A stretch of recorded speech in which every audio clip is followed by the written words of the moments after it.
Hi everyone, this is Srini here and welcome back to my channel. So today we are going to talk about a new topic, and that topic is going to be the automation architect interview questions which we can expect in an interview. And this is for a senior role, that is for an automation architect role. And there are like a lot of openings which are available in the IT industry, which is for automation architect. But we need to know what is the areas we need to prepare as an individual and appearing for such kind of interviews. It's like quite different from, I would say, for junior automation engineer or senior automation engineer role. It is a totally different perspective. So in this particular meeting or this particular session, I would be guiding you all as to how you can prepare for such kind of automation architect role. What are the different common architect interview questions which you can expect if you're going for, let's say, a Selenium automation architect interview, right? What are the different kinds of questions you can expect? Now, the terminology may differ from company to company. Someone may say it's an automation architect. Someone would call it as principal automation engineer. So the idea behind is that what these roles indicate, that we'll be discussing in this particular session, right?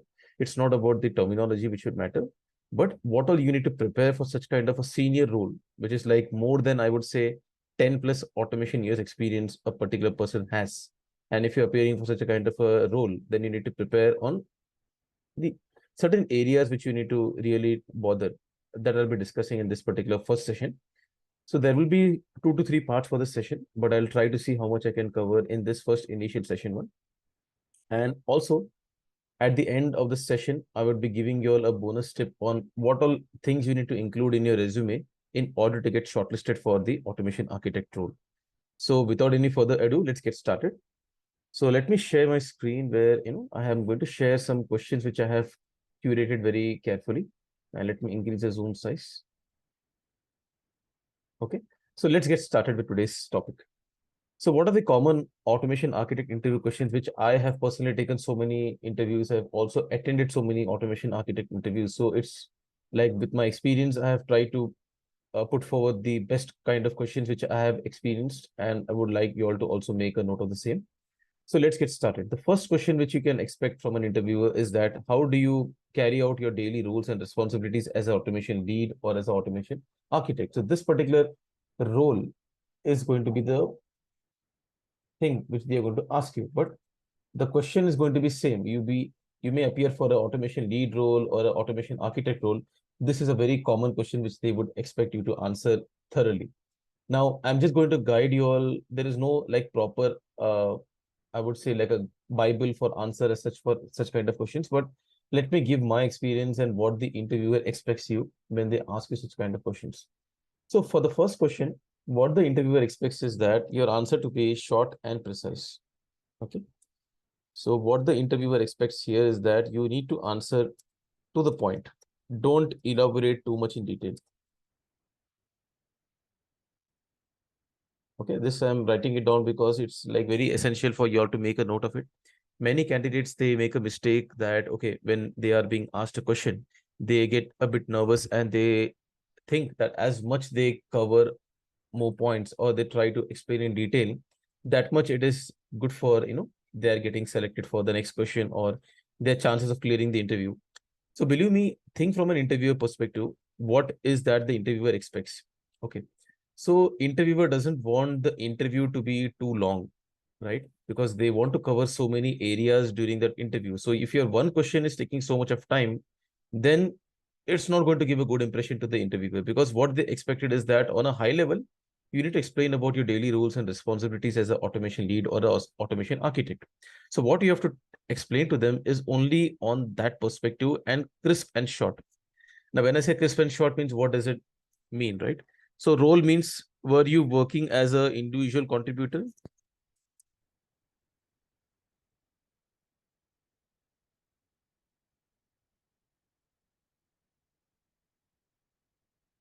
Okay. That is individual contributor come automation lead, and which project, like which kind of a methodology? Was it agile or waterfall, etc.? Just explain one liner here.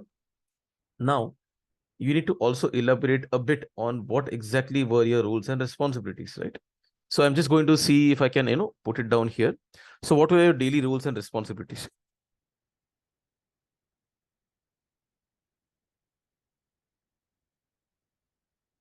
So you would say here, I was doing individual contributor role,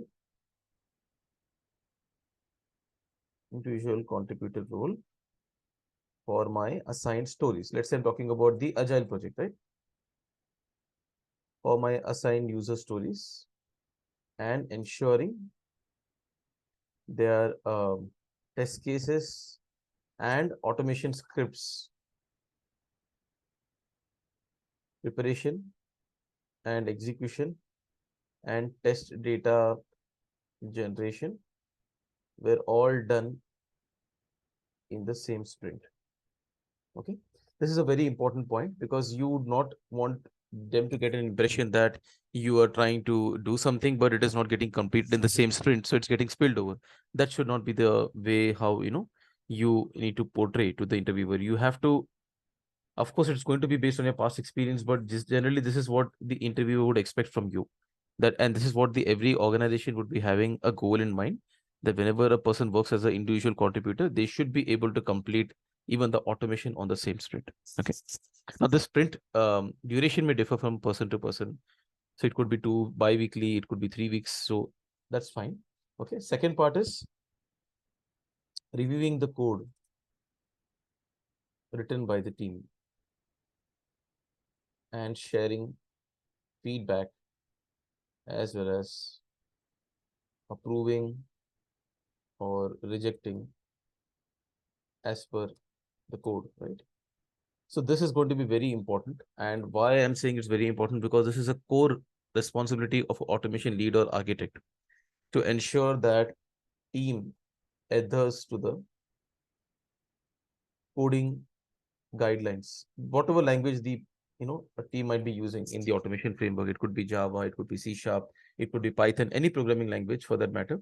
What important point here we need to make a note is that we have to meet the coding quality standards, like the dry principle. Okay, there are so many coding principles which you can browse through, and even I'll create a separate video on the same. Like there is a dry coding principle, there is KISS coding principle, right? So dry means do not repeat yourself. So there are so many things which you need to keep in mind. Then there is solid principles in Java. So I've just mentioned few principles here, principles in place, and they would expect the team to follow that. What next? Participate in.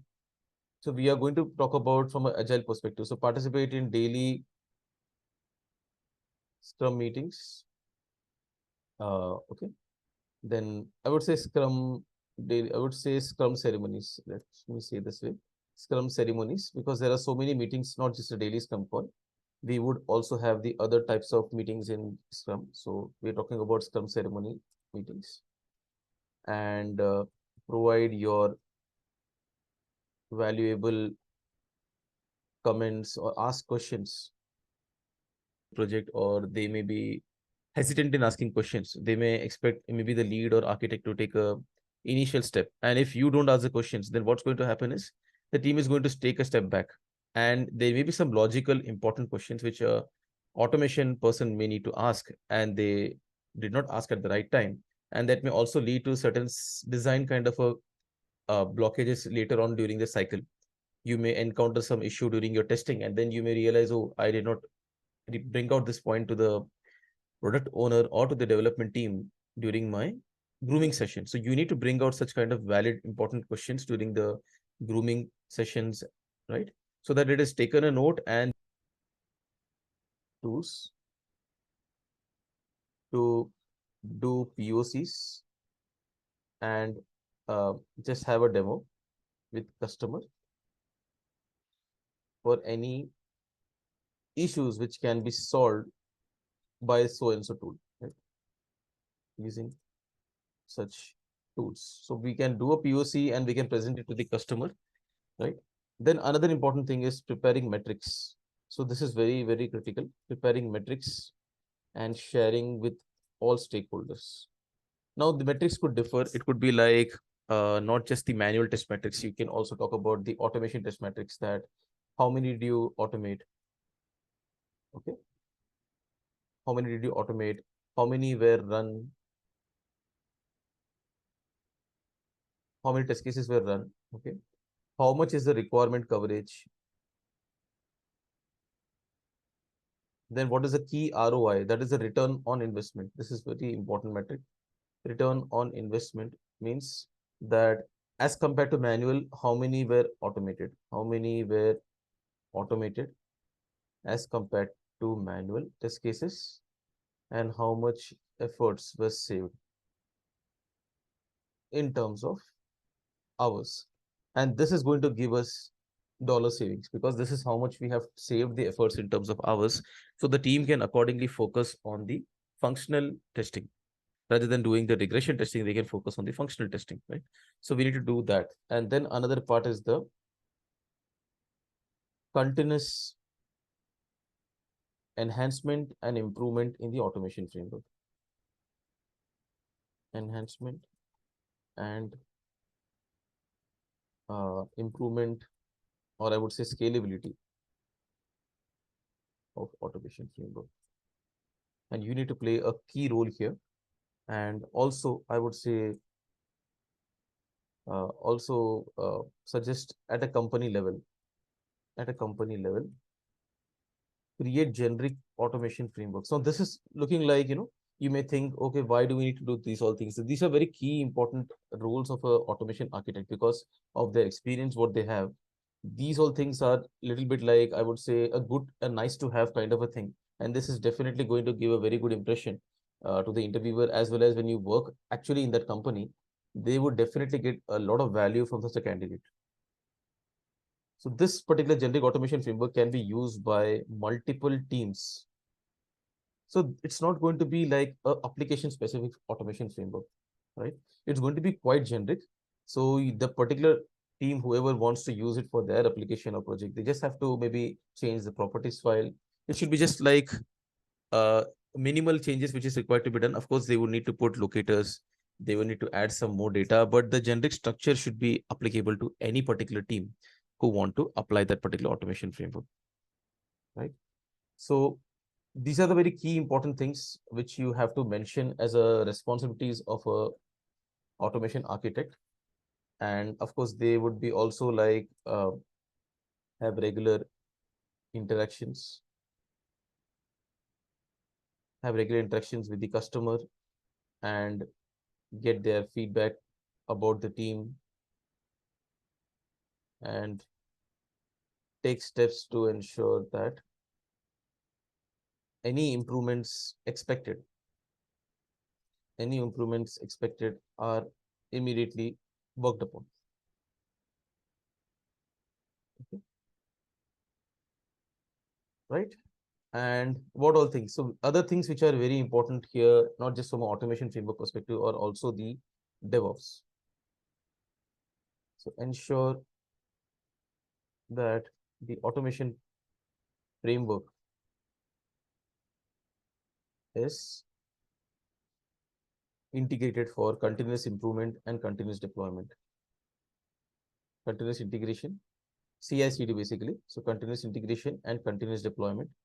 And if not, then we need to ensure that it is done. Okay, that is CI/CD. And how we are going to achieve this using Jenkins or any such other tools which are like popular in the market. And also it should be properly code versioned using SVN or GitHub or Git. So I'm going to just take an example of GitHub here, right? And this also would be like many tools are there available in the market, which you can be using here. Source tree, right? Then you can use the IDE specific features which are available, right? So those all things are available here. Source tree and Bitbucket is like one combination, right? So the interviewer would expect you to have such a deep knowledge about all these areas, right? Not just from an automation framework perspective. In generic, what all things do you need to work as an automation lead or architect, and how are you going to go about that, right? And then also one more important point which I would like to mention here is that deciding when to automate API versus UI automation as per the need of the customer. So sometimes it differs, like if a automation architect should start working on the API automation versus the UI automation first, right? So if it's going to be like a shift left testing approach, then you would expect that API automation would be taken as a priority because the logical part is to be tested first. Then you would of course have to go for API, if the time is limited, and if let's say you need to do a lot of logical testing for the application, then definitely they would expect you to go for the shift left testing approach, where API automation would be carried out first, followed by UI. So these all things a person should definitely know. And another important part is designing test plan and test strategy. This is very, very important document. And you might think that, okay, this is from a manual test process perspective, but it's not like that. An automation architect or automation lead is also a manual lead, right? And that process is whatever is applicable is also applicable for automation. You need to design test plan, test strategy, and ensure it's followed by the team. Okay, it's ensure that it's followed by the team and review it time to time and review it time to time. And most another important responsibility is to call out risk involved in the project to Scrum Master, product owner, and customers from time to time. So these are the very high level roles and responsibilities which you have to fine tune and just try to keep it, just try to put it like in a short way, that what all a person would play a role of an individual, I mean, what all would you play a role when you're playing as a role of automation architect. So I'll just quickly walk through on a very high level again. So firstly, we'll be working on as an individual contributor role for our assigned user stories. Second is that you're going to review the code written by the entire team and ensure that it is adherent to the coding guidelines. Third is that you're going to have the participation, active participation by you yourself in Scrum ceremonies and provide your valuable inputs so that the any kind of a doubts or clarity which is required for the product is indeed clarified. Fourth is that you have to do research on tools and perform some proof of concept. And by that, what you're going to get is that you will be getting a widening of what all options the company has from a budget tools perspective as well as from an open source tools perspective. And if any particular issue we are having in hand, how do we solve such kind of issues using proof of concepts? Fifth point is that you have to prepare some metrics and share with all the stakeholders. And that is going to be like a daily roles and responsibility. Sixth is that you're going to continuously improve and enhance your automation framework to make sure that it is scalable and usable by everyone.